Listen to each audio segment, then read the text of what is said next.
Hello everyone, we are going to look the topic corneal ulcer या फिर keratitis. तो corneal ulcer मतलब क्या हुआ? That means the breach in epithelium. क्या हुआ? Breach in epithelium plus infiltration plus necrosis. क्या हुआ? एपिथेलियम में ब्रीचिंग हो गया या इन्फिल्ट्रेशन हो गया या नेक्रोसिस हो गया। क्या क्या हुआ? एपिथेलियम टूट गया, वहां पे इन्फिल्ट्रेशन हो गया, वहां पे नेक्रोसिस हो गया। केटाइटिस मतलब क्या हुआ? Inflammation of cornea where there is ulcer formation and pannus present means neurovascularisation. मतलब केटाइटिस मतलब क्या होता है? कॉर्निया का इन्फ्लेमेशन होता है, जहां पे अल्सर फॉर्मेशन होता है, पैनस प्रेजेंट होता है मीन्स न्यूरोवास्कुलाइजेशन। ठीक है, तो केटाइटिस मतलब क्या है? इन्फ्लेमेशन ऑफ कॉर्निया होता है, जहां पे where there is ulcer formation और पैनस प्रेजेंट मीन्स न्यूरोवास्कुलाइजेशन। तो क्या हो जाएगा? देयर व्हाट इट गेट की इन्फ्लेमेशन ऑफ कॉर्निया जहां पे अल्सर फॉर्मेशन है और पैनस प्रेजेंट है means neurovascularisation. Firstly we will look all this जो रिटन टेक्स्ट में, उसके बाद we will read the important point जो कि मैंने एक्स्ट्रा बुक से देख के लिखा है। ठीक है ना? तो corneal ulcer that is the abrasion plus keratitis. Keratitis मतलब क्या हुआ? Inflammation of cornea. ठीक है ना? मतलब हमने देख लिया इन्फ्लेमेशन ऑफ कॉर्निया जहां पे अल्सर फॉर्मेशन होता है और पैनस प्रेजेंट होता है, मतलब न्यूरोवास्कुलेशन होता है। ठीक है, अब discontinuity in the corneal epithelium with cellular infiltration and necrosis of the underlying layer. मतलब जो कॉर्नियल एपिथेलियम है वो डिसकंटिन्यूअस हो गया है और वहां पे सेलुलर इन्फिल्ट्रेशन भी हुआ है और नेक्रोसिस हुआ है अंडरलाइंग लेयर का। क्या हुआ है? कॉर्नियल एपिथेलियम का डिसकंटिन्यूटी हुआ है, उसमें सेल्स इन्फिल्ट्रेट कर गए हैं और जो अंडरलाइंग लेयर्स है उसका नेक्रोसिस हो गया है। ठीक है, after that then we will look the bacterial keratitis. ठीक है ना? तो बैक्टीरियल केटाइटिस में क्या है? मोस्ट कॉमन कॉज जो कि वर्ल्ड में मोस्ट कॉमन कॉज है केटाइटिस, बैक्टीरियल केटाइटिस का कौन सा है? Staphylococcus aureus. क्या है? स्टेफाइलोकोकस ऑरियस है। और most common cause in India, India में मोस्ट कॉमन कॉज क्या है? न्यूमोनोकोकस है या फिर स्टेफ एपिडर्मिकस है। कौन कौन सा है? न्यूमोनोकोकस और स्टेफ एपिडर्मिकस। तो most common cause in world क्या है? Staphylococcus aureus. Most common cause in India क्या है? न्यूमोनोकोकस है और स्टेफाइलोकोकस एपिडर्मिकस है। अब इसमें अगर हम देखते हैं कि इसमें जो बैक्टीरियल केटाइटिस जो करता है, एक होता है अल्सर सरपेंस और हाइपोपियन कॉर्नियल अल्सर। अगर वो अल्सर सरपेंस की बात करेंगे तो अल्सर जो होगा ट्रैवल कहां से करेगा? सेंटर से लेकर के पेरिफेरी में। कहां से? सेंटर से होते हुए पेरिफेरी में ट्रैवल करेगा। इसको बोलते हैं ulcer serpens. Ulcer will travel from centre to periphery. और एक होता है hypopyon corneal ulcer. This is the pus. ठीक है, हाइपोपियन कॉर्नियल अल्सर। तो एक होता है अल्सर सरपेंस और एक होता है हाइपोपियन कॉर्नियल अल्सर। अल्सर सरपेंस मतलब अल्सर जो ट्रैवल करता है सेंटर से लेकर पेरिफेरी में। हाइपोपियन कॉर्नियल अल्सर मतलब क्या होता है? Hypopyon is there in the eye. Now, what is the most common cause of bacterial corneal ulcer? Most common cause of bacterial ulcer जो in the contact lens user, contact lens user में कौन सा है? Pseudomonas। Pseudomonas है और जब भी Pseudomonas होगा तो क्या होगा? ग्रीन कलर डिस्चार्ज होगा। क्या होगा? ग्रीन कलर डिस्चार्ज होगा। तो most common cause in world क्या है? स्टेफ ऑरियस, हमने याद कर लिया। ठीक है, कौन? स्टेफ ऑरियस है। इंडिया में कौन सा? न्यूमोनोकोकस है और स्टेफ एपिडर्मिकस है। और most common cause of bacterial corneal ulcer जो कॉन्टैक्ट लेंस यूजर में कौन सा है? स्यूडोमोनास है, जो कि हमेशा एक ग्रीन कलर डिस्चार्ज देता है। Most common cause of bacterial corneal ulcer in patient जिसमें with prior history of LASIK surgery. मतलब कि most common cause of bacterial corneal ulcer जो कि पेशेंट जिसमें हिस्ट्री है किसका? लेजिक सर्जरी का। उसमें क्या होता है? Atypical mycobacteria. क्या होता है उसमें? कौन सा करवाते हैं? एटिपिकल माइकोबैक्टीरिया करते हैं। ठीक है ना? नोकार्डिया, नोकार्डिया क्या कॉज करता है? ब्रेथ शेप्ड अल्सर या फिर पिन हेडेड अल्सर। क्या करता है? ब्रेथ शेप्ड अल्सर, फूलों की माला जो हम लोग क्रिश्चियंस में देखते हैं, वो ब्रेथ शेप्ड अल्सर और पिन हेडेड अल्सर होता है। ठीक है ना? Pin headed ulcer. After that bacteria जो कि इन्वेड करता है इंटैक्ट एपिथेलियम को, जो कि इंटैक्ट एपिथेलियम को ये कर देगा। ठीक है ना? इसमें तो ऐसे बहुत सारे ऑर्गेनिज्म है, यहाँ पे ऐसे मैंने लिखा भी है कि few organism can penetrate the intact epithelium. NNLDHS, NNLDHS। ठीक है ना? LDH हम जानते हैं, LDH lactase dehydrogenase. NNLDHS, NNLDHS। तो N मतलब निजेरिया गोनोरिया होगा, निजेरिया मेनिंजाइटिस। L मतलब लिस्टेरिया, D मतलब डिप्थेरिया, H मतलब हीमोफिलस, S मतलब सिगेला। तो क्या ट्रिक है? NNLDHS। और बहुत कॉमन से नाम है, N से दो ही आता है, मोस्टली दो ही आता है। Neisseria gonorrhoea, Neisseria meningitis. L से लिस्टेरिया आता है, D से क्या आता है? डिप्थीरिया आता है, H से क्या आता है? हीमोफिलस आता है, S से सिगेला। ठीक है, नाउ आफ्टर दैट तो यहाँ पे वही लिख भी रखा है कि बैक्टीरिया जो कि इन्वेड कर दे इंटैक्ट एपिथेलियम में कौन कौन सा है? निजेरिया मेनिंजाइटिस है और निजेरिया गोनोरिया है। ठीक है, और भी यहाँ पे जैसे मैंने जो ये बताया था NNLDHS, तो एल में लिस्टीरिया हो जाएगा, ठीक है ना, कोइनिबैक्टीरियम डिप्थीरिया हो जाएगा। उसके बाद एच मतलब Haemophilus aegyptius and Shigella. Okay, वहां पे मैं लिखा था बुक से। After that now pathogenesis of bacterial keratitis, ठीक है, what are the pathogenesis of bacterial keratitis, that is stage 1 में क्या होगा, इनिशियल स्टेज, सबसे पहले इनिशियल स्टेज में क्या होता है, सबसे पहले क्या होता है, सॉसेज शेप अल्सर, मतलब कि अल्सर जो होता है वो कैसा शेप ले लेता है, सॉसेज शेप अल्सर ले लेता है। उसके बाद क्या होता है, उसके मार्जिन जो होते हैं ओवरहैंग करते हैं, क्या करते हैं, उसके मार्जिन जो क्या होते हैं ओवरहैंग कर जाते हैं, ठीक है, मार्जिन ओवरहैंग कर जाते हैं। उसके बाद स्टेज 2 में क्या है, प्रोग्रेसिव स्टेज। क्या है, प्रोग्रेसिव स्टेज है, इसमें क्या होता है, इन्फिल्ट्रेशन ऑफ पॉलीमॉर्फो न्यूट्रोफिल। क्या होता है, इन्फिल्ट्रेशन किसका होता है, पॉलीमॉर्फो न्यूट्रोफिल का इन्फिल्ट्रेशन होता है। दो तरह का होता है, हाइपोपेयन और कीरेटो यूवियाइटिस। क्या क्या होता है, हाइपोपेयन होता है और कीरेटो यूवियाइटिस होता है। हाइपोपेयन में क्या होता है, मोबाइल लाइक पस होता है, क्या होता है, मोबाइल लिक्विड लाइक पस होता है और स्टेराइल होता है। हाइपोपेयन में क्या होता है, मोबाइल, हाइपोपेयन बेसिकली जो पस जो होगा कैसा होगा, लिक्विड लाइक पस होगा, स्टेराइल होगा, मतलब कि कोई कल्चर करेंगे तो कोई कल्चर ऑब्जेक्ट नहीं मिलेगा, क्योंकि एज ओनली इंटैक्ट एपिथेलियम बस इन्वॉल्व हुआ है। और एक होता है कीरेटो यूवियाइटिस होता है। स्टेज 3 में क्या होता है, रिग्रेसिव स्टेज होता है कि जो फ्लोर है, जो एज ऑफ अल्सर जो है वो स्मूथ हो गया, ठीक है ना, और वहां पे वैस्कुलराइजेशन भी, मैंने बोला था ना कि वहां पे न्यू वैस्कुलराइजेशन भी होता है क्योंकि पेनस प्रेजेंट होता है, तो वहां पे जो अल्सर है वो स्मूथ तो हो ही गया, प्लस वहां पे वैस्कुलराइजेशन इज ऑल्सो सीन। इसको बोलते हैं प्रोग्रेसिव हो गया। रिग्रेसिव स्टेज में क्या हो गया, फ्लोर और edge of ulcer become smooth and vascularisation is seen. Stage 4 में क्या, स्कार हो जाता है या फिर सिकाट्राइजेशन। अब जैसे ही स्कार या सिकाट्राइजेशन बन जाएगा then there will be permanent loss हो जाएगा।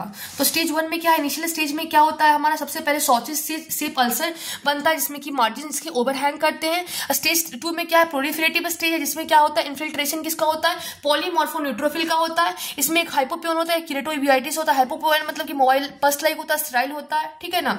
स्टेज 3 में क्या होता है, प्रोग्रेसिव हो गया, रिग्रेसिव हो गया, इसमें एज ऑफ अल्सर स्मूथ हो जाता है और वैस्कुलराइजेशन भी दिखता है। और स्टेज 4 में क्या होता है, स्कार या फिर सिकाट्राइजेशन, इसमें परमानेंट विजुअल लॉस हो जाता है। Now what is the complication of bacterial केरेटाइटिस, तो कॉम्प्लिकेशन में क्या है, दैट इज एक्टैटिक सिकाट्रिक्स, ठीक है ना। क्या है, एक्टैटिक सिकाट्रिक्स, मतलब कि जो हमारा कॉर्निया है थिनिंग हो जाता है, थिन हो जाता है, बल्ज करने लगता है, ठीक है ना। तो ड्यू टू थिनिंग मतलब कॉर्निया थिन होने के कारण हमारा कॉर्निया क्या होता है, बल्ज करने लगता है। And that may be temporary और मे बी परमानेंट, टेम्परेरी भी हो सकता है और परमानेंट भी हो सकता है। उसके बाद क्या है, एंटीरियर स्टेफाइलोमा। एंटीरियर स्टेफाइलोमा मतलब क्या होता है, bulging of cornea due to thinning along with creation of the tissue, मतलब हमारा जो कॉर्निया होता है वो बल्ज करने लगता है क्योंकि थिनिंग होता है हमारा कॉर्निया का। उसके साथ जो हमारा आइरिस टिश्यू है वो भी बाहर निकल जाता है, इसको हम लोग बोलते हैं क्रिएशन ऑफ आइरिस टिश्यू भी हो जाता है, ठीक है ना। और इसमें हमें कैसा अपीयरेंस मिलता है, लॉब्युलेटेड अपीयरेंस मिलता है। कैसा मिलता है, लॉब्युलेटेड अपीयरेंस मिलता है। उसके बाद क्या है, डेस्मेटोसील। डेस्मेटोसील मतलब क्या होता है, डेस्मेंट मेम्ब्रेन जो होता है हर्निएट कर जाता है, किसके थ्रू, कॉर्नियल अल्सर के थ्रू हर्निएट कर जाता है। Descemet membrane herniate through corneal ulcer के थ्रू हर्निएट कर जाता है। उसके बाद क्या होता है, परफोरेशन ऑफ कॉर्निया। क्या होता है, परफोरेशन ऑफ कॉर्निया होता है मतलब जो एक्वस जो होता है हमारा लीक आउट कर जाता है। एक्वस लीक आउट होने के कारण हमारा इंट्राऑकुलर प्रेशर जो होता है वो डिक्रीज हो जाता है, प्लस आइरिस का प्रोलैप्स हो जाता है, प्लस सूडो कॉर्निया मतलब corneal surface form due to plugging of perforation by iris tissue, ठीक है ना। मतलब कि हमारा कॉर्निया परफोरेट कर जाता है, इसमें एक्वस लीक आउट कर जाता है, इसी कारण इंट्राऑकुलर प्रेशर डिक्रीज कर जाता है, ठीक है ना। और आइरिस जो हमारा प्रोलैप्स हो जाता है। और सूडो कॉर्निया मतलब कॉर्नियल सरफेस जो फॉर्म होता है due to plugging of perforation by iris tissue, मतलब कॉर्नियल सरफेस जो होता है जो बना है, ठीक है ना, बनता है मतलब एक नया कॉर्नियल सरफेस बनता है। कैसे बनता है, due to plugging of perforation, मतलब कि जो हमारा परफोरेशन जो हुआ है, ठीक है ना, उसको वहां पे आइरिस टिश्यू वहां पे प्लग इन हो जाता है। तो what are the complication of bacterial keratitis, ectatic cicatrisation हो जाता है, एंटीरियर स्टेफाइलोमा हो जाता है, डेस्मेटोसील हो जाता है, एंड परफोरेशन ऑफ कॉर्निया। एक्टैटिक सिकाट्रिस मतलब क्या होता है, थिनिंग होने के कारण हमारा कॉर्निया बल्ज आउट होता है, मे बी टेम्पररी या may be permanent. Anterior staphyloma में क्या होता है, बल्जिंग ऑफ कॉर्निया होता है due to thinning along the incarceration of iris tissue का लॉब्युलेटेड अपीयरेंस देता है। डेस्मेटोसील में डेस्मेट मेम्ब्रेन हर्निएट करता है कॉर्नियल अल्सर के साथ। परफोरेशन ऑफ कॉर्निया मतलब एक्वस लीक आउट हो जाता है, आइरिस प्रोलैप्स होता है, pseudo cornea corneal surface form due to plugging of the perforation by the iris tissue, ठीक है। नो और भी हम कुछ कुछ एक्स्ट्रा पॉइंट मैंने लिखा है, दैट इज द जैसे केरेटाइटिस का क्लिनिकल फीचर में क्या होता है, पेन करवाता है, रेडनेस करवाता है, सिलियरी कंजेशन करवाता है। क्या क्या होता है, पेन करवाता है, रेडनेस करवाता है, सिलियरी कंजेशन करवाता है। क्या क्या करवाता है, pain, redness, ciliary congestion, photophobia, blepharospasm, discharge and blurred vision, ठीक है, तो पेन हो गया, पेन तो करेगा ही, पेन होगा। रेडनेस होगा क्योंकि सिलेरी में कंजेशन हो गया है। फोटोफोबिया करवाएगा, फोटोफोबिया, ठीक है ना। ब्लेफेरोस्पाज्म होगा, डिस्चार्ज वहां पे होगा, ब्लड विजन होगा, ठीक है ना। अगर नोकार्डिया वहां पे नोकार्डिया किटाइटिस होता है, तो नोकार्डिया किटाइटिस में क्या होगा, रिजेंबल बेसिकली फंगल की तरह करता है, तो वहां पे ड्राई और रफ अपीयरेंस भी होता है। नोकार्डिया किटाइटिस में क्या होगा, रिजेंबल करता है फंगल की तरह, ड्राई एंड कफ होता है, ठीक है। और किटाइटिस का क्या क्या क्लिनिकल फीचर है, पेन होगा, रेडनेस होगा दैट इज सिलेरी कंजेशन के कारण, फोटोफोबिया होगा, ब्लेफेरोस्पाज्म होगा, डिस्चार्ज होगा और ब्लड विजन होगा। अगर हम एग्जामिनेशन करते हैं कॉर्नियल अल्सर का, तो क्या होगा, फ्लोरोसिन स्टेन पॉजिटिव अल्सर होगा। हमने फ्लोरोसिन स्टेन पढ़ा है ना यहाँ पे, फ्लोरोसिन स्टेन डाई, फ्लोरोसिन जो स्टेन होगा पॉजिटिव अल्सर होगा। हाइपोपेयन मतलब स्टेराइल, हाइपोपेयन जो हमारा स्टेराइल होगा, हमने पढ़ चुके हैं। बिगेट स्टोमा में हमें एडिमा मिलता है, स्टोमा का एडिमा मतलब जो कॉर्निया में जो स्टोमा होता है, स्टोमा एडिमा होता है। और डिस्मेंट मेम्ब्रेन क्या होता है, फोल्ड हो जाता है, डिस्मेंट मेम्ब्रेन फोल्ड होता है क्योंकि इपिथेलियल डैमेज हो गया अंदर वाला, तो स्टोमा में एडिमा हुआ था। और डेस्मेटोसिल, लेयर्स ऑफ कॉर्निया का बात कर रहे हैं, डेस्मेटोसिल में फोल्डिंग हो जाता है। केराटिटिस मतलब जो केराटिटिस हुआ तो प्रेसिपिटेट करके एंटीरियर यूवियाइटिस बना देता है। क्या होता है, केराटिटिस जो होता है प्रेसिपिटेट करके एंटीरियर यूवियाइटिस बना देता है, ठीक है। There are broadly 3 type of ulcer, 3 तरह का अल्सर होता है। एक होता है परफोरेटिंग, एक होता है लोकलाइज्ड और एक होता है स्लजिंग। क्या क्या होता है, परफोरेटिंग, लोकलाइज्ड और स्लजिंग। परफोरेटिंग में क्या होता है कि थिनिंग होता है, हमारा सरफेस थिन होगा। एग्जांपल जैसे कि स्यूडोमोनास से हो गया, स्यूडोमोनास जो कि रिलीज करता है एक्सोटॉक्सिन को, और एग्जांपल कोलेजेनोलाइटिक इफेक्ट करता है। और आइरिस सील करता है परफोरेशन को, कॉल्ड ल्यूकोमा एडहेरेंस, ठीक है ना। तो परफोरेटिंग में क्या होगा, हमारा जो अल्सर करेगा थिनिंग कर देगा, एग्जांपल स्यूडोमोनास जैसे है, और एक्सोटॉक्सिन को रिलीज करेगा, एग्जांपल इस कोलेजेनोलाइटिक इफेक्ट दिखाएगा। और आइरिस जो होगा सील कर देगा, और मतलब जैसे ही वो ठीक है कोलेजेनिक इफेक्ट के कारण उसने थिनिंग किया, लेकिन जो आइरिस है वो परफोरेशन को सील कर देगा, that is called as leucoma adherens. Localise में क्या होता है, व्हेन ट्रीटिंग देन हीलिंग मतलब जब ट्रीट कर रहे हैं, हील कर रहा होता है, तो that lead to opacity lead कर देता है, जिसको बोलते हैं scarring, that is also called as corneal opacity. क्या कर देता है, कॉर्नियल ओपेसिटी करवा देता है। उसके बाद क्या है, स्लगिंग अल्सर है। क्या है स्लगिंग अल्सर में क्या हो जाएगा, that is a very virulent organism is infecting cornea. एक बहुत ज्यादा विरुलेंट ऑर्गेनिज्म जो है वो कॉर्निया को इन्फेक्ट कर देगा, जो कि क्या कॉज करेगा, नेक्रोसिस ऑफ कॉर्निया करवा देगा, जो कि रिप्लेस किससे हो, इन्फ्लामेटरी एक्सक्यूडेट से रिप्लेस होगा, एंड दैट लीड टू सीडोकॉर्निया। और दैट क्या लीड करेगा, सीडोकॉर्निया लीड करेगा, एंड सीडोकॉर्निया लीड टू कॉम्प्लिकेशन जिसको बोलते हैं टीयर स्टेफाइलोमा, ठीक है ना। तो स्लगिंग अल्सर में क्या होता है, एक बहुत ज्यादा विरुलेंट ऑर्गेनिज्म होता है, वो इन्फेक्ट करता है कॉर्निया को, जो कि नेक्रोसिस करवा देता है कॉर्निया को, जो कि रिप्लेस किससे होता है, बाय इन्फ्लामेटरी एक्सक्यूडेट से रिप्लेस होता है, दैट लीड टू सीडोकॉर्निया, एंड सीडोकॉर्निया जो होता है लीड टू कॉम्प्लिकेशन जिसको टीयर स्टेफाइलोमा बोलते हैं। हम लोग सैंपल कहां से लेंगे, कॉर्नियल स्क्रैपिंग लेंगे, कंजक्टिवा का लेंगे थ्रू मतलब हाँ ये भी होता है कि हम लोग सैंपल कैसे लेते हैं, तो हम लोग कॉर्निया को स्क्रैप करते हैं, ठीक है ना, कंजक्टिवा को भी स्क्रैप करते हैं, फिर जो कॉन्टैक्ट लेंस यूजर होते हैं वो भी, ठीक है ना। स्क्रैपिंग करते हैं किसके हेल्प से, क्यूनुरा स्कैपुला से, या फिर हम लोग कंजक्टिवा का भी ये लगते हैं, या फिर कॉन्टैक्ट लेंस से भी लेते हैं, जो कॉन्टैक्ट लेंस जो यूज कर रहे होते हैं, okay. Now what is the management of corneal ulcer. Corneal ulcer का मैनेजमेंट क्या है, सबसे पहले हम लोग जो बेस ऑफ अल्सर है उसको स्क्रैपिंग करेंगे। क्या करेंगे, जो बेस ऑफ अल्सर है उसको स्क्रैपिंग करेंगे, किससे, विथ 15 नंबर ब्लेड से, किससे, विथ 15 नंबर ब्लेड से हम लोग स्क्रैपिंग करेंगे। उसके बाद हम लोग स्क्रैपिंग को ग्राम स्टेनिंग के लिए भेजेंगे और कल्चर के लिए भेजेंगे। किसके लिए भेजेंगे, ग्राम स्टेनिंग के लिए भेजेंगे और कल्चर के लिए भेजेंगे। उसके बाद हम लोग antibiotics fortified only after report, मतलब रिपोर्ट के बाद ही हम लोग एंटीबायोटिक को रिपोर्ट के बाद ही हम लोग एंटीबायोटिक चलाएंगे, and we will use the fortified cefazolin 5%। क्या यूज करते हैं हम लोग, फोर्टिफाइड सेफाजोलिन हम लोग यूज करते हैं 5%, ठीक है ना। मतलब फोर्टिफाइड मतलब क्या होता है कि हम लोग कंसंट्रेशन उसका बढ़ा दिए, तो fortified cefazolin 5% plus fortified tobramycin 1.3%, fortified cefalozolin 5% plus fortified tobramycin 1.3%, ठीक है। सेकेंड लोग क्या यूज करते हैं, एट्रोपिन का आई ड्रॉप यूज करते हैं, जो कि सपोर्ट थेरेपी होता है, जो कि सिलेरी स्पाज्म को रिलीव करता है। क्या करता है, सिलेरी स्पाज्म को रिलीव करता है, supportive therapy to relieve the ciliary spasm, ठीक है। स्टेरॉइड्स कॉन्ट्रा इंडिकेटेड होते हैं क्योंकि ये और एपिथेलियल को थिन कर देते हैं। इन केस ऑफ इम्पेंडिंग, अगर किसी को इम्पेंडिंग परफोरेशन होने वाला है तो be give the oral doxycycline जो कि एंटी कोलिनेज होता है। सॉफ्ट बैंडेज कॉन्टैक्ट लेंस, हम लोग क्या देते हैं, सॉफ्ट बैंडेज कॉन्टैक्ट लेंस देते हैं। और साइनोएक्रिलाइट ग्लू देते हैं, क्या देते हैं, साइनोएक्रिलाइट ग्लू देते हैं, साइनोएक्रिलाइट ग्लू। और ओरल डॉक्सीसाइक्लिन जो कि एंटी कोलिनेज होता है, ठीक है। Soft bandage contact lens BCL देते हैं और साइनोएक्रिलाइट ग्लू देते हैं, ठीक है। नाउ अगर हम लोग मैनेजमेंट करें, नॉन हीलिंग अल्सर का मैनेजमेंट करें, तो management of non healing ulcer, तो सबसे पहले हम लोग डिब्राइडमेंट करते हैं। क्या करते हैं, डिब्राइडमेंट, मतलब कि जो हम लोग को जो ये सब कुछ एक्स्ट्रा पॉइंट्स है, दैट इज मैनेजमेंट ऑफ। सबसे पहले हम देखते हैं कि नॉन हीलिंग अल्सर का हम लोग कैसे मैनेजमेंट करते हैं। तो सबसे पहले हम लोग डिब्राइडमेंट, मतलब हम लोग जो नेक्रोटिक टिश्यू है, जो कि अल्सर में जो नेक्रोटिक टिश्यू, इसको रिमूव करेंगे। And then we will give the lubricating eye drops. क्या डालेंगे हम लोग, लुब्रिकेटिंग आई ड्रॉप डालेंगे। उसके बाद हम लोग क्या करेंगे, केमिकल कॉटराइजेशन। केमिकल कॉटराइजेशन मतलब कि local and antiseptic to cut the infection, ठीक है। हम लोग केमिकल कॉटराइजेशन करेंगे, मतलब हम लोग लोकल एंटीसेप्टिक डालेंगे ताकि हम लोग इन्फेक्शन को कट डाउन करेंगे। और केमिकल में क्या है, trichloro acetic acid and carbolic acid. क्या क्या है, ट्राइक्लोरो एसिटिक एसिड है और कार्बोलिक एसिड है। फोर्थ में हम लोग क्या यूज करेंगे, बैंडेज करेंगे कॉन्टैक्ट लेंस को, जो कि इंप्रूव करेगा कंफर्ट ऑफ द पेशेंट, ठीक है ना। बैंडेज करेंगे कॉन्टैक्ट लेंस को, जो कि इंप्रूव करेगा कंफर्ट ऑफ पेशेंट। ये high water contact soft lens होता है। क्या होता है, high water contact soft contact lens होता है।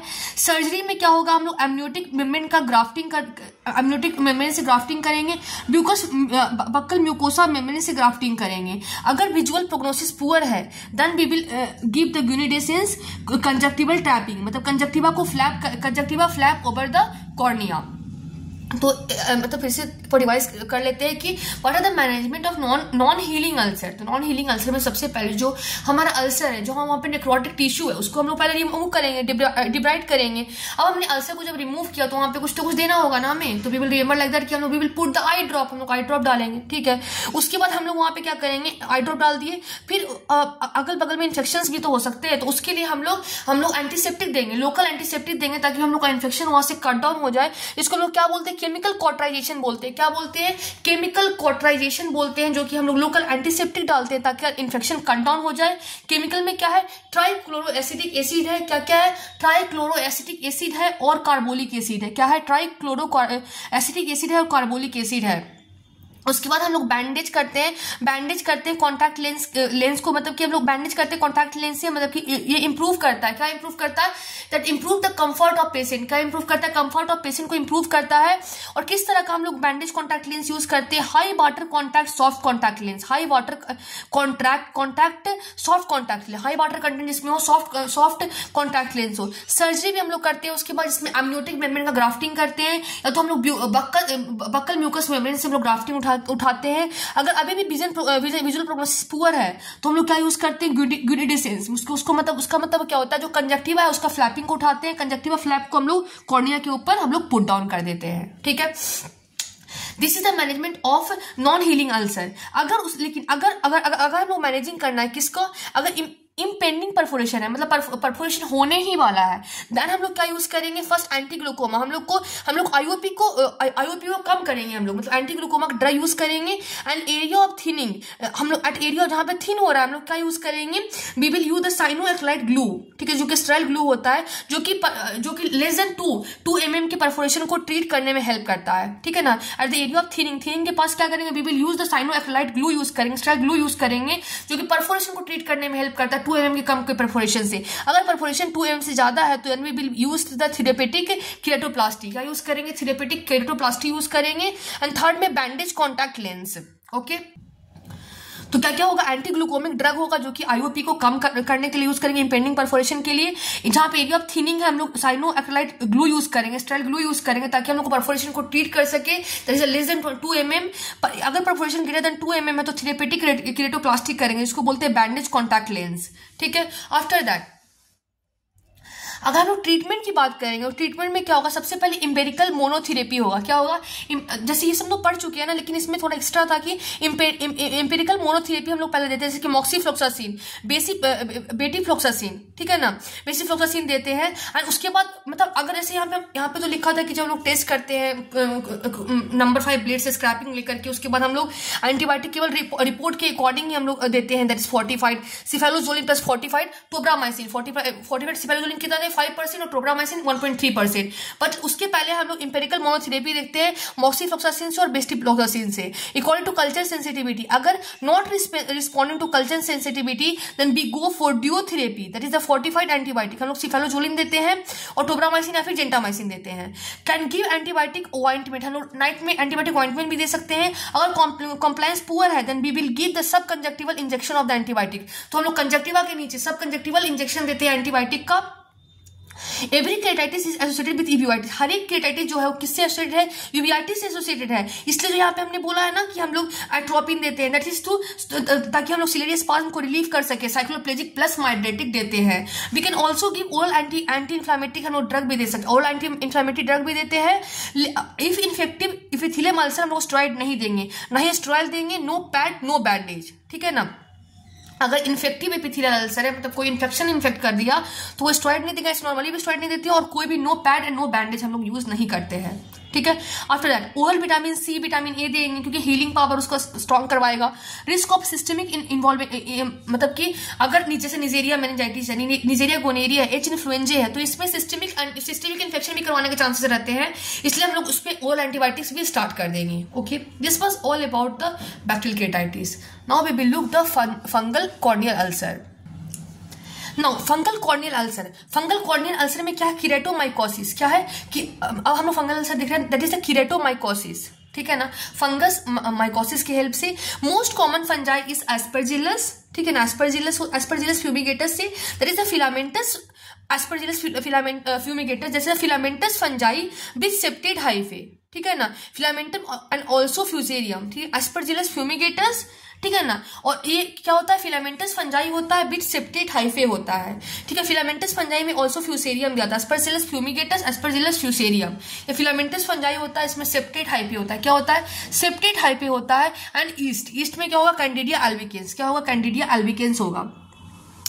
तो फंगल कॉर्नियल अल्सर कीरेटोमाइकोसिस उसको बोलते हैं। कौन कौन कॉज करता है, most common organism is Aspergillus fumigatus and और फिलामेंटस फंजाई में क्या है, फ्यूसेरियम भी है, सॉरी उससे मैंने गलती बोल दिया था। एस्परजिलस फ्यूमिगेटस अलग है, फ्यूसेरियम अलग है, दोनों के दोनों फिलामेंटस फंजाई हैं और विद सेप्टेड हाइफे, और ईस्ट में कैंडिडिया एल्बिकेंस, ठीक है। अब जैसे कि यहाँ पे क्वेश्चन दिया है कि एक पेशेंट जो है वो हिस्ट्री ऑफ ट्रॉमा है विद वेजिटेटिव मटेरियल, ठीक है ना, मतलब कि पेशेंट को हिस्ट्री ऑफ ट्रॉमा है किससे, वेजिटेटिव मटेरियल से, ठीक है। 52 years old farmer from Rajasthan give history of injury with sugar cane 5 days back, मतलब कि उसने शुगर केन इंजरी हो गया था, ठीक है, वेजिटेटिव मटेरियल से। तो यहाँ पे साइन ज्यादा होगा एज कम्पेयर टू सिम्टम्स, ठीक है ना, मतलब कि साइन ज्यादा होगा एज कम्पेयर टू सिम्टम्स, मतलब कि उसके बाद जैसे कि patient come with big ulcer in the eye then it will be fungal and if a small ulcer then in bacteria and, जैसे कि साइन सिम्टम ज्यादा, मतलब तो आप समझ ही रहे हो, जैसे अगर पेशेंट आया है बिग अल्सर के साथ आई में, ठीक है ना, तो ये फंगल हो सकता है। बट स्मॉल अल्सर है लेकिन उसमें बहुत सारे पेन तो बैक्टीरिया हो जाएगा, this is called sign is greater than symptoms, ठीक है। आफ्टर दैट मतलब डॉक्टर ज्यादा देखेगा एंड लो इम्यूनिटी भी एक बहुत बड़ा रीजन होता है किसका, फंगल अल्सर का। नाउ साइन में कैसा होगा, साइन में कैसा दिखेगा, it will look like dry looking ulcer. क्या कैसा लगेगा, ड्राई लुकिंग लाइक अल्सर लिखेगा। Projecting from it is hyphae, मतलब ड्राई लुकिंग, मतलब अल्सर जो फंगल अल्सर होता है ड्राई नहीं होता, ड्राई लुकिंग लाइक अल्सर होता है, वहां से हाइफे प्रोजेक्ट करता है। उसके बाद क्या होता है, फेदरी मार्जिन ऑफ अल्सर, क्या होता है, जो अल्सर होता है उसका फेदरी मार्जिन होता है, क्या होता है, फेदरी मार्जिन ऑफ अल्सर होता है। उसके बाद सैटेलाइट लीजन होता है, मतलब अपार्ट फ्रॉम मेन लीजन जो होता है इन्फेक्टिव होता है, apart from main lesion is infective, okay. तो फेदरी मार्जिन ऑफ अल्सर होता है। उसके बाद फिर सैटेलाइट लीजन मतलब क्या होता है, मतलब कि जो मेन लीजन है उसके अलावा में एक स्मॉल लीजन होता है, ठीक है, जो कि पेरीफेरी में होता है, ठीक है ना, और लीजन इन्फेक्टिव होता है और इम्यून रिस्पॉन्स तो आता ही है, ठीक है ना। तो मेन लीजन के अलावा भी छोटे छोटे अल्सर्स पेरीफेरीज में होते हैं, ठीक है, और लीजन इन्फेक्टिव होता है और इम्यून रिस्पॉन्स भी आता है। उसके बाद एक होता है बेसिली इम्यून रिंग, मतलब immune ring post infection also seen in few bacteria, हम मतलब वो अलग चीज बोल रहे हैं, बट इसमें भी एक बेसिली इम्यून रिंग बनता है, और इम्यून रिंग कभी कभी किसी बैक्टीरिया में भी किसी वायरस में भी मिलता है। उसके बाद हाइपोपोयन, दैट इज इमोबाइल, थिक पस होता है और एस्टेराइल होता है, ठीक है। क्या होता है, इमोबाइल होता है, थिक पस होता है, ठीक है, एस्टेराइल होता है, मतलब कि फंजाई जो है पेनिट्रेट कर जाएगा होल कॉर्निया को और ये चला जाएगा इसमें एंटीरियर चैम्बर में, मतलब फंगस जो है क्या करेगा, पेनिट्रेट कर जाएगा पूरे के पूरे कॉर्निया को और एंटीरियर चैम्बर में भी चला जाएगा, ठीक है। इमोबाइल है, इमोबाइल होता है उसमें तो मोबाइल होता है, इसमें इमोबाइल होता है, इसमें थिक पस होता है। पस कैसा होता है? वेरी थिक पस होता है। और इसमें क्या होता है? ए स्टेराइल, मतलब fungus can penetrate whole cornea और that is go in the anterior chamber. तो क्या क्या होगा? ड्राई लुकिंग लाइक अल्सर दिखेगा, उसका फेदरी मार्जिन ऑफ अल्सर दिखेगा, सेटेलाइट अल्सर्स दिखेगा, सेटेलाइट लीजन दिखेगा, बेसली इम्यून रिंग दिखेगा और हाइपोपियन दैट इज इमोबाइल थिक पस ए स्टेराइल पस दिखेगा। ठीक है। नाउ इसके बाद फंगल केटाइटिस में और क्या क्या था कि also present with uveitis, present with KP due to blockage. ठीक है ना। तो मतलब कि फंगल केटाइटिस जो है वो यूबीआईटीज के साथ प्रेजेंट करेगा और ये क्या मतलब इसमें ब्लॉकेज हो जाएगा। इन्वेस्टिगेशन में क्या हो जाएगा? मतलब इसमें इंट्राकोरल प्रेशर हाई हो जाएगा। तो इन्वेस्टिगेशन में बेसिकली क्या करेंगे हम लोग? कॉर्नियल स्क्रैपिंग लेंगे, स्टेनिंग लेंगे और कल्चर करेंगे। ठीक है ना।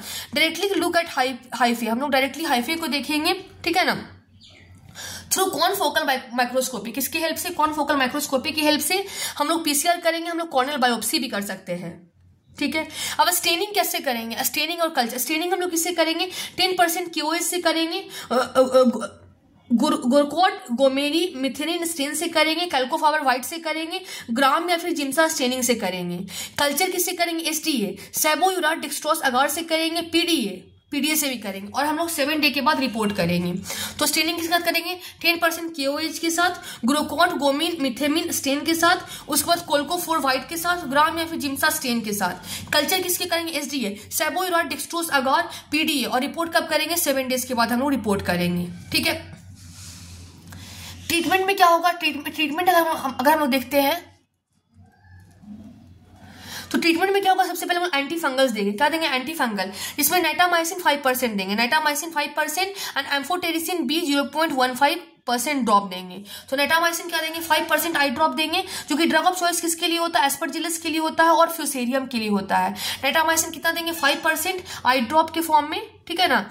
और जो कि ड्रग ऑफ चॉइस होता है एस्परजिलस और फ्यूसेरियम के फॉर्म में। स्टार्ट फॉर 1 आवर, मतलब 1 आवर के लिए स्टार्ट करेंगे, start for 1 hour into 2 days, then reduce कर देंगे 2 hourly at night.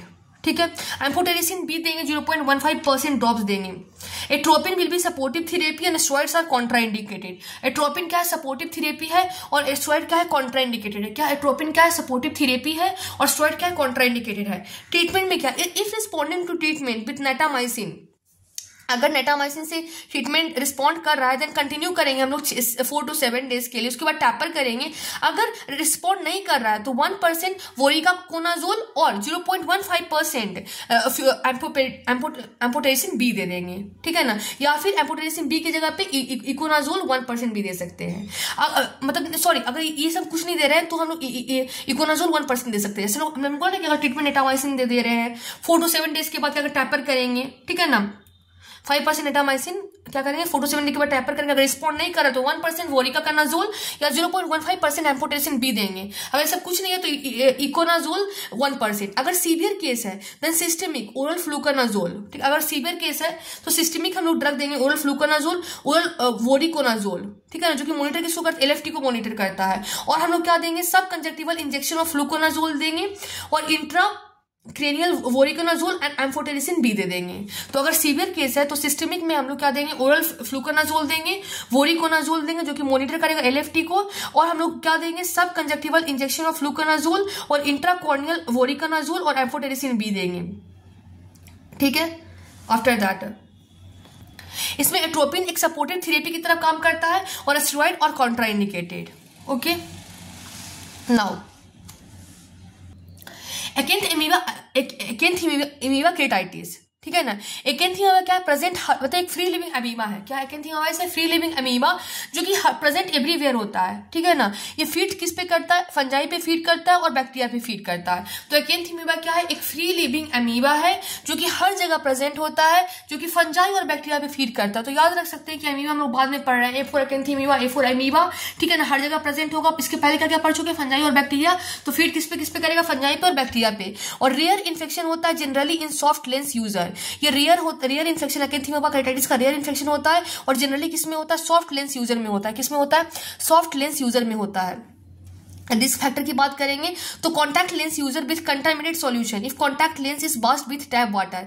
Contact risk factor क्या, कॉन्टैक्ट लेंस यूजर होता है जिसमें कंटामिनेटेड सॉल्यूशन से अगर वॉश कर दिया, फिर contact lens is washed with tap water. B में क्या होगा, स्विमिंग पूल। एक होगा contact lens user with contaminated solution अगर contact lens wash with tap water है, या फिर swimming pool.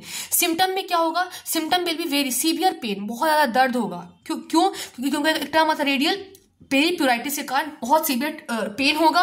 And clinical feature में सिम्टम्स ज्यादा होगा एज कंपेयर टू साइन। ठीक है, अब इसका साइन क्या होगा, pseudodendritic keratitis, radial keratoneuritis, ring abscess and limbitis with stromal infiltration. ठीक है, तो क्या होगा, pseudodendritic keratitis, radial keratoneuritis, ring abscess बन जाएगा, लिम्बाइटिस बनेगा विद स्टोमल इन्फिल्ट्रेशन। ठीक है ना। और हम लोग इन्वेस्टिगेशन अगर हमें करना होगा तो हम लोग स्टेन करेंगे, कल्चर करेंगे, पीसीआर करेंगे, कॉनफोकल माइक्रोस्कोपी करेंगे। Where we see the bright spot double walled cyst, हम लोग क्या देखते हैं, bright spot double walled cyst देखते हैं। स्टेन में क्या यूज करते हैं, calcofluor white stain, PAS stain, acridine orange stain, Giemsa या ग्राम स्टेन। कल्चर हम लोग कैसे करेंगे, non nutrient agar with E coli. Investigation में क्या करते हैं, स्टेनिंग करते हैं, कल्चरिंग करते हैं, पीसीआर करते हैं, कॉनफोकल माइक्रोस्कोपी करते हैं, जहां पे हम लोग देख पाते हैं क्या, bright spot double walled cyst देख पाते हैं। स्टेन हम क्या दिखते हैं, bright spot double walled cyst, दो बॉल, सिस्ट का दो बॉल। स्टेन में क्या होगा, कैल्कोफोर व्हाइट पास होगा स्टेन में, एक्रिडिन ऑरेंज होगा, जिम्सा या ग्राम स्टेन होगा। कल्चर में non nutrient agar with E coli होता है। ठीक है, तो क्लिनिकल फीचर याद कर लेते हैं कि सूडोडेंड्राइटिक केराटिस, ठीक है, सूडोडेंड्राइटिस मतलब डेंड्राइटिस जो लगेगा, सूडोडेंड्राइटिस बनेगा, केराटिस। रेडियल केराटोन्यूराइटिस, एब्सिस बनेगा, रिंग एब्सिस बन जाएगा। ठीक है, लिम्बाइटिस होगा जिसमें कि स्टोमल इन्फिल्ट्रेशन भी होगा। ओके, आफ्टर दैट डायग्नोसिस हमने देख लिया कि ग्राम स्टेनिंग से करेंगे। ठीक है ना। अगर हम लोग कल्चर मीडिया करते हैं तो हम लोग को क्या दिखते हैं, डबल वॉल एकेंथीमीबा सिस्ट मिलता है, देखने को मिलता है। क्या मिलता है, डबल वॉल एकेंथीमीबा सिस्ट मिलता है। एंड कल्चर मीडिया में that is a non nutrient agar enriched with E coli. ये हमने पहले भी देखा थोड़ी पहले कि non nutrient agar with E coli से हम लोग करते हैं। ठीक है, ट्रीटमेंट में हम लोग क्या देते हैं, ड्रग ऑफ चॉइस क्या है, पॉलीहेक्सामिथाइलिन बाइगोनाइड। क्या है, पॉलीहेक्सामिथाइलिन बाइगोनाइड, PHMB, जो कि 0.02% होता है। और क्लोरहेक्सेडिन 0.02% 1 आवरली, और जो कि इनहिबिट करता है किसको, मेम्ब्रेन के सिंथेसिस को। प्रोपेनामाइड जो कि इनहिबिट करता है किसको, डीएनए सिंथेसिस को। प्रोपेनामाइड जो कि इनहिबिट करता है डीएनए सिंथेसिस को। ठीक है ना। पेन को कंट्रोल करने के लिए, बहुत ज्यादा पेन हो रहा है, कंट्रोल करने के लिए NSAID देंगे। नियोमाइसिन हम लोग क्या देंगे, ओनली अगर ट्रोफोजाइट है तो ट्रीटमेंट में क्या है, ड्रग ऑफ चॉइस क्या है, PHMB, दिस पॉलीहेक्सामिथाइलिन बाइगोनाइड। पॉलीहेक्सामिथाइलिन बाइगोनाइड 0.02% होता है। क्लोरहेक्सेडिन 0.02% होता है, इनहिबिट करता है मेम्ब्रेन को सिंथेसिस को। उसके बाद प्रोपेनामाइड इनहिबिट करता है डीएनए सिंथेसिस को। नियोमाइसिन में हम लोग ओनली ऑन ट्रोपोजाइट, और टू कंट्रोल पेन हम लोग NSAID देते हैं। थैंक यू एवरीवन इस टॉपिक के लिए। अभी नेक्स्ट वीडियो में हम लोग वायरल केराटिस देखेंगे।